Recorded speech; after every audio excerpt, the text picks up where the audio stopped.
اب سلیکشن تو ہو گئی، اعلان بھی ہو گیا، فرشتوں نے بھی پوچھ لیا کہ ایسا کیوں، اور اللہ کا جواب سن کر کہ میں جانتا ہوں سب چھپی اور ظاہر بات، فرشتے خاموش ہو گئے۔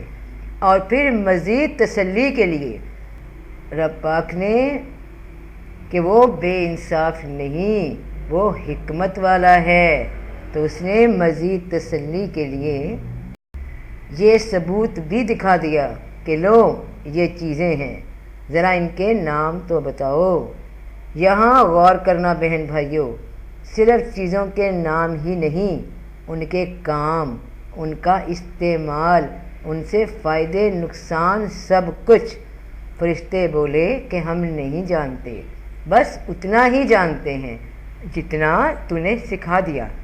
اور آدم علیہ السلام کو جو رب پاک نے سکھایا وہ اس سے بھی زیادہ بتا گئے۔ کس بنا پہ؟ اسی عقل کی بنا پہ، علم کی بنا پہ۔ یہ اختیار انسان کو ملا علم کی بنا پہ، انسان کو یہ خوبی عطا کی گئی بیان کی، جس کا ذکر فرمایا گیا سورہ رحمان میں بھی کہ انسان کو بیان کی خوبی دی گئی، بات کرنے کی، علم کو بیان کرنے کی۔ اور یہ بیان کرنا صرف اتنا ہی نہیں کہ صرف منہ سے جملے ادا کر دیے جائیں، بیان سے مراد ہے کہ علم کو عمل میں بھی لایا جا سکے۔ فرشتے نام نہیں بتا سکے، بیان نہیں بتا سکے، علم نہیں بتا سکے کہ ان چیزوں کو استعمال کیسے کرنا ہے، ان پہ عمل کیسے ہونا ہے۔ وہ صرف اتنا جانتے تھے کہ یہ شے پڑی ہے، جتنا رب نے سکھا دیا۔ لیکن آدم علیہ السلام نے یہ بات سن کر کہ یہ شے پڑی ہے، یہ شے موجود ہے، تو اب بتاؤ کہ یہ کیا ہے۔ تو سب اپنی عقل کے ساتھ رب پاک کو بتایا کہ یہ شے ہے، اس کا یہ عمل ہے، اس کو ایسے استعمال ہونا ہے۔ تو بات صرف علم کی حد تک ہوتی تو فرشتے صرف نام بتا دیتے۔ آدم علیہ السلام نے ان چیزوں کے علم کے عمل بتا دیے کہ یہ ایسے کرنا ہے۔ شیطان کے پاس علم بھی تھا، اس کے پاس عمل بھی تھا، لیکن انہی اشیاء کے بربادی کا، شر کا، آگ کا، حسد کا، غرور کا، جب اس پہ یہ غرور چھایا کہ میں اس سے بہتر ہوں، تو اس سے وہ منصب نہیں مل سکا جو انسان کو عطا ہوا۔ پھر جو اس کے پاس تھا اس علم پہ غرور بھی چھا گیا، تو پھر اس علم پہ جو غرور چھایا کہ وہ معلم ہو گیا فرشتوں کا، میں خدا کے بعد میں ہی حقدار ہوں ہر ایک شے کا، جس کا زندہ ثبوت آج دیکھ رہے ہو نا۔ بنی اسرائیل، یہ یہودی قوم جو دعوے کرتی ہے آج بھی کہ ہم ہی سب سے پسندیدہ بندے ہیں رب کے، سب سے خاص ہم ہی ہیں، کوئی ہم سے بڑھ کر نہیں، ہم لاڈلے ہیں رب کے۔ اور جب وہی نازل فرما دی گئی آخری نبی پاک صلی اللہ علیہ وآلہ وسلم پہ، تو حسد کا شکار ہو گئے۔ جس طرح حاسد ہوا شیطان وہاں حضرت آدم علیہ السلام پہ، اور کہہ دیا کہ یہ مٹی میں آگ، آج بھی یہ لوگ آگ ہیں، حسد کی آگ میں جل رہے ہیں۔ اور اللہ پاک نے قرآن میں فرما دیا ان کو مخاطب کر کے کہ اے بنی اسرائیل، میں نے تجھے فضیلت دی تھی علم کی بنا پہ، مگر تو نے اس علم کو انسانیت کے خلاف کر کے وہ منصب گوا دیا۔ جو علم تجھے دیا اس پہ تو اترایا، اس پہ تو نے غرور کیا، وہی شیطان کا عمل۔ ذرا غور کرنا جو آج یہاں لوگ کر رہے ہیں، کہانی دہرائی جا رہی ہے۔ تو جو علم تجھے دیا اے بنی اسرائیل، اس پہ تیرا عمل نہ رہا، بلکہ تو اپنے اصولوں پہ نافرمانی پہ چل پڑا، اللہ کی ہدایت کو پس پشت ڈال دیا، اللہ کی کتابوں میں تورات، زبور، انجیل میں رد و بدل کیے یہ کام، تو اب فائنل کتاب، فائنل رسول صلی اللہ علیہ وآلہ وسلم تشریف لے آئے۔ نہ یہ کتاب قرآن بدلے گی، نہ رسول اللہ صلی اللہ علیہ وآلہ وسلم کے بعد کوئی نبی یا پیغمبر ہوگا۔ بات کچھ طویل ہو گئی بہن بھائیوں، تو بات ہو رہی تھی انسان کے اختیار کی۔ اس موقع پہ ایک شعر یاد آیا اکبر علی آبادی کا، جہاں ہستی ہوئی محدود لاکھوں پیچ پڑتے ہیں، جہاں ہستی ہوئی محدود لاکھوں پیچ پڑتے ہیں، عقیدے، عقل، عنصر سب کے سب آپس میں لڑتے ہیں۔ انسان اپنے جسم میں، وجود میں محدود ہے، ظاہر میں محدود ہے، یاد رکھنا ظاہر میں محدود ہے، مگر باطن میں، سوچ میں، علم میں، عمل میں محدود نہیں۔ عقل جو اسے عطا ہوئی وہ محدود نہیں، اختیار دیا گیا ہے عقل کو، دماغ کو، مائنڈ کو، ذہن کو ہے انسان کو کہ انہیں استعمال کرے۔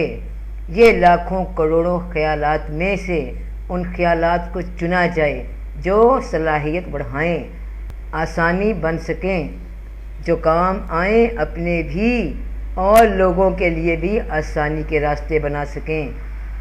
عقل صرف اپنی ذات تک محدود ہو جائے تو شر، لالچ، خود غرضی، حسد بن کر رہ جاتی ہے، اور پھر انہی عقل جیسے محدود ذہن والے لوگ فساد کرتے ہیں۔ دماغ شیطان کا محدود تھا، خود غرض تھا، اس کی عقل اپنے حد تک تھی، اپنے لالچ تک تھی، خود غرضی تک تھی، اور فساد ایسے ہی لوگ آج کر رہے ہیں دنیا میں۔ عقل کی پرواز انسان کو اختیار دلا دیتی ہے جب اس علم پہ عمل شروع ہو جائے، ٹھیک قدرت کے اصولوں کے مطابق۔ راستہ چنا جائے ضرور، مگر اس پہ چلنے کے اصول کیا ہوں وہ چوائس کرتے ہوئے عقل سامنے آ جاتی ہے۔ اختیار اگر کائنات کا چاہیے تو اصول اور عمل وہی چاہیے، پابندی، ڈسپلن وہی چاہیے جو قدرت نے طے کر کے بتایا تھا۔ یہ وہ نام حضرت آدم علیہ السلام کو بتا دیے گئے کہ یہ نام، یہ حدود، یہ سب ہیں، ان میں رہ کر جو کرنا ہے وہ کرو، ترقی پاؤ، اختیار لو۔ اللہ پاک نے نام بتا دیے تھے، اب عمل کرنا ہے تو اس پہ ویسے ہی رہنا ہوگا تو پاؤ گے مقصد۔ اور اگر اپنے عقل کے گھوڑے دوڑائے تو منصب رہ جائے گا راندہ درگاہ کا، نہ ادھر کے رہے نہ ادھر کے رہے، اور ایوارڈ ملے گا ملعون کا۔ عقل کے ناقص استعمال پہ نتیجے ضائع ہو جاتے ہیں، اعمال ضائع ہو جاتے ہیں، اور اسی عقل کے صحیح استعمال پہ انسان کو اختیار دیے جاتے ہیں، دنیا کے بھی اور دین کے بھی، جتنا رب چاہے، جتنا وہ فضل فرما دے، اختیار دیے جاتے ہیں۔